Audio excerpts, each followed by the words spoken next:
حافظ نعیم الرحمان اس وقت news conference کر رہے ہیں۔ سننا کرے تو کیا تکلیف ہوتی ہے، سب بھگتتے ہیں اس بات کو۔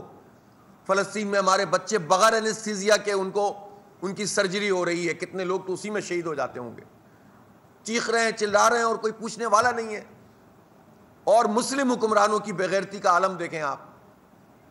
کہ وہ ٹرمپ کے آگے پیچھے چلے جا رہے ہیں، ہماری اقدار کو پامال کر رہے ہیں، ہماری روایات کو پامال کر رہے ہیں۔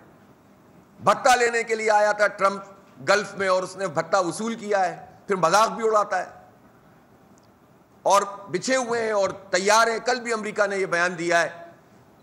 کہ فلاں فلاں ممالک ہمیں جو ہے وہ تسلیم کرنے کی طرف جائیں گے اسرائیل کو۔ تو اس کا مطلب یہ ہوا کہ یہ پورا ریسٹرکچرنگ کی جا رہی ہے عالم اسلام کی، خصوصاً یہ گلف کی اور عرب ممالک کی، اور اس میں امریکہ اپنی طاقت منوانا چاہتا ہے۔ لیکن میں یہ کہنا چاہتا ہوں مسلم حکمرانوں سے، عرب حکمرانوں سے، کہ اب وہ دور نہیں ہے کہ آپ اپنے عوام کو دبا کر رکھیں۔ اب دنیا میں ہر چیز پتہ چل رہی ہے، پہلے تو ویسٹ کو نہیں پتہ چلتا تھا فلسطین کے حوالے سے، اب تو امریکہ میں اور یورپ میں لوگ فلسطین کے حامی ہیں۔ ابھی برطانیہ میں ایک سروے ہوا ہے، 50% کے قریب لوگ اس وقت حماس کے ساتھ کھڑے ہوئے ہیں، وہاں اسرائیل کے وجود کو کہتے ہیں کہ وہ صحیح نہیں ہے، اس کو نہیں ہونا چاہیے۔ آپ اندازہ لگائیے، آپ 50% لوگ، یعنی جو ہیومینیٹیرین گراؤنڈ پر 7 فلسطین کے ہیں وہ تو 90% ہیں،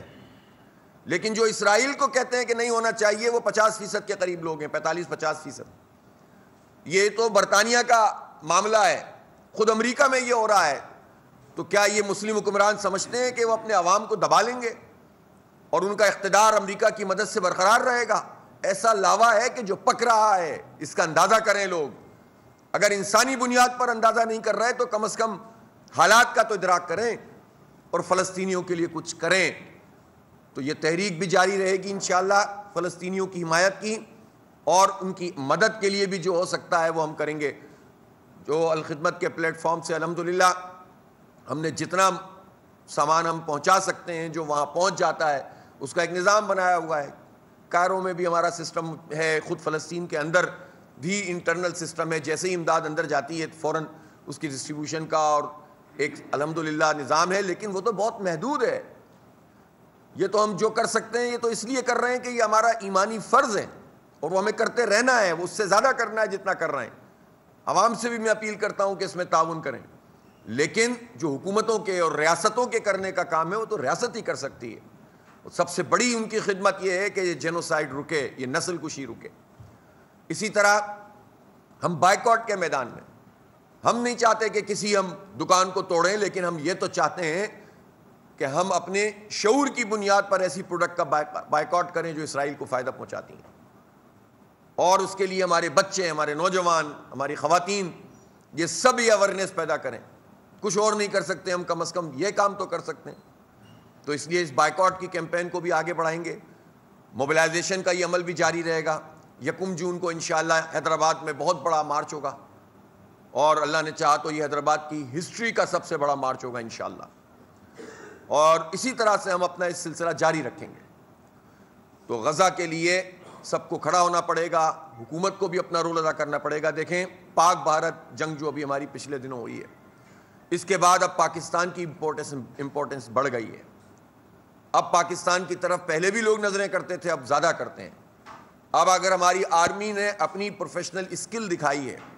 اگر ہماری ایئر فورس نے اپنی طاقت کا اور اپنی ٹیکنالوجی کا اور اپنی اسکل کا مظاہرہ کیا ہے، تو اس کا مطلب یہ ہے کہ اب توقعات بھی بڑھ گئی ہیں۔ اس لیے میں چاہتا ہوں کہ پاکستان کی حکومت فلسطین کے معاملے میں بھی انیشیٹو لے۔ ہم فلسطین کے معاملے میں انیشیٹو اپنا بڑھائیں گے تو کشمیر کا مسئلہ بھی دنیا میں زیادہ ہائی لائٹ ہوگا۔ کشمیر اور فلسطین کا مسئلہ جدا جدا تو نہیں ہے۔ بھارت جو کچھ کشمیر میں کر رہا ہے وہ یہی کرتا ہے کہ ہمارے گھروں پہ حملہ کرتا ہے، ہمارے بچوں کی نسل کشی کرتا ہے، مسلمانوں کی اکثریت کو اقلیت میں بدلنا چاہتا ہے، اکھنڈ بھارت کا خواب دیکھ رہا ہے۔ ابھی تازہ مودی نے جس طرح سے جو ہے وہ پاکستان کے خلاف ہرزہ سرائی کی ہے، جس طرح اس نے بڑکیں ماری ہیں، پٹ چکا ہے لیکن باز نہیں آ رہا، اور اسی طرح سے اسی لینگویج میں اپنے ہندوتوا کا پورا ذہن رکھ کر RSS کی مینٹیلٹی، مسلمان دشمنی، اقلیت دشمنی، بلکہ ہندوستان کی اقلیتوں کی دشمنی اس میں رچی بسی ہوئی ہے، اور اس کا وہ اظہار کر رہا ہے۔ لیکن ہم یہ دیکھ رہے ہیں کہ وہاں ہم نے الحمدللہ بھارت کو ہر میدان میں پیچھے دھکیلا ہے، اور جو کچھ بھارت وہاں کر رہا ہے، اسرائیل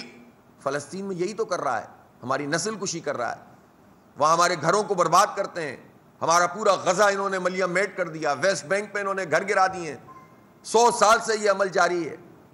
اور وہ بھی گریٹر اسرائیل کا خواب دیکھتا ہے، اور ان دونوں کا اشتراک سامنے آ گیا۔ یہ پاک بھارت جنگ میں اسرائیل ایک طاقت تھی جو پوری طرح کھل کر بھارت کا ساتھ دے رہی تھی، اور بھارت کے فوجی اسرائیل جاتے ہیں مسلمانوں کے خلاف، یہ دونوں ایک ہیں، اور ان دونوں کے خلاف ہمیں کام کرنا پڑے گا، اور پاکستان کو اس میں اپنا رول ادا کرنا پڑے گا۔ عالم اسلام کے حکمرانوں کو بھی بلائیں، افواج کو بھی بلائیں،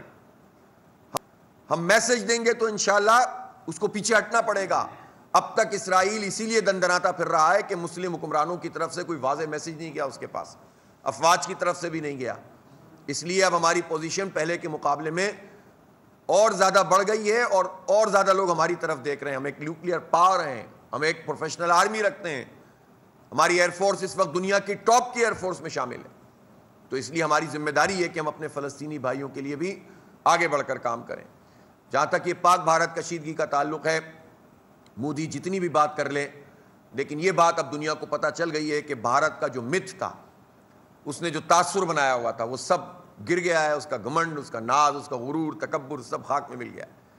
اور پاکستان الحمدللہ ایک ذمہ دار ہی اور اپنی پروفیشنل اسکل کی بنیاد پر بھی سامنے آیا، اور اس نے شکست سے دوچار کیا ہے،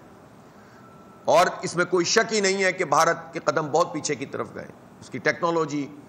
اور اس کی ایئر فورس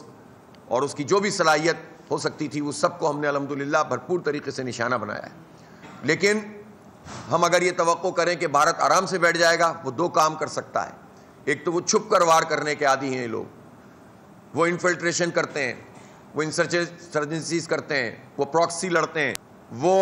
ہمیں تقسیم کرنے کی کوشش کرتے ہیں، وہ ایسے گروپس کو سپورٹ کرتے ہیں کہ جو بلوچستان میں چلائیں، جو خیبر پختونخوا میں بدامنی پیدا کریں، لیکن جو حکومت کی ذمہ داری ہے وہ یہ ہے کہ وہ ان سازشوں کو ناکام کرے۔ ایک طرف ہمیں جنگ کے میدان میں تیاری رکھنی ہے، اور دوسری طرف ہمیں تو امن بھی فراہم کرنا ہے اور سہولت بھی فراہم کرنی ہے۔ میں یہ کہنا چاہتا ہوں کہ اس وقت خیبر پختونخوا میں جو صورتحال ہے، خاص طور پر وزیرستان میں میر علی کا جو معاملہ، کسی کو اعتراض نہیں ہے، لیکن کولیٹرل جو ڈیمیج ہوتا ہے، یہ ہماری غلطی سے کوئی ڈیمیج ہوتا ہے، ہمارے کسی فیملی پر اگر کوئی چیز ہوتی ہے تو اس کی ذمہ داری تو پاکستان کی حکومت پر ہے، صوبائی حکومت پر ہے، وفاقی حکومت پر ہے، اداروں پر ہے۔ تو یہ کہہ کر ہم جان نہیں چھڑا سکتے کہ یہ نہیں ہوا، غلطی کو غلطی مانا جائے، اس پر کارروائی کی جائے، آئندہ ایسی غلطیوں کی روک تھام کی جائے، عوام کو اعتماد دیا جائے۔ جس کی فیملی میں جو کچھ ہوتا ہے، اس کے بعد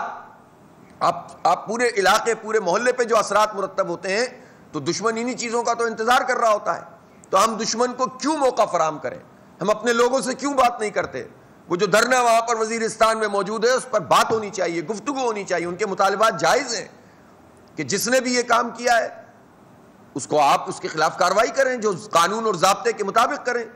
تو اگر حکومت یہ کام کرتی ہے تو اس کے نتیجے میں عوام کا اعتماد بحال ہوگا، عوام کا اعتماد ہوگا تو ہم بڑی بڑی جنگیں لڑ لیں گے، اور اگر عوام کا اعتماد بحال نہیں ہوگا تو ہم جنگیں کیسے لڑیں گے؟ دیکھیں بھی یہ پاک بھارت جنگ ہوئی، پوری قوم ایک پیج پر آ گئی، جماعت اسلامی اپنے سارے اصولی موقف اپنی جگہ موجود ہے، لیکن ہم نے سب سے پہلے آگے بڑھ کر کہا کہ اس وقت کوئی اختلاف نہیں، پوری قوم مل کر فوج کے ساتھ کھڑی ہوگی، حکومت کے ساتھ کھڑی ہوگی، اور ہوئے، اور اللہ نے کامیابی دی۔ تو اب ایسا کوئی بھی کام جس کے نتیجے میں یہ تفریق پیدا ہو اور دشمن کو موقع ملے، تقسیم پیدا ہو اور دشمن اس کا فائدہ اٹھائے، یہ تقسیم اور تفریق ختم کرنا حکومت اور فورسز کی ذمہ داری ہے۔ تو میں اب حکومت سے ہی مطالبہ کرتا ہوں کہ خاص طور پر وزیرستان کے اس مسئلے کو فوراً ایڈریس کریں، وہاں دھرنے کے شرکاء کے مطالبات کو ایڈریس کریں، کوئی ناجائز بات نہیں ہے، جائز بات ہے، تحقیقات کا مطالبہ ایک جائز بات ہے، غلطی کرنے والے کے خلاف قانون اور ضابطے کے مطابق کارروائی کرنا ایک جائز بات ہے، اور اس جائز بات کا خیال رکھیں گے تو آئندہ سب مل کر دہشت گردی کا بھی مقابلہ کر سکیں گے۔ حافظ نعیم الرحمان کی نیوز کانفرنس، کہا اسرائیل کو تسلیم کروانے کے لیے امریکہ تیاری کروا رہا ہے، اسرائیل اور بھارت ایک ہیں۔ سبسکرائب کریں اور بیل دبائیں تاکہ کوئی خبر رہ نہ جائے۔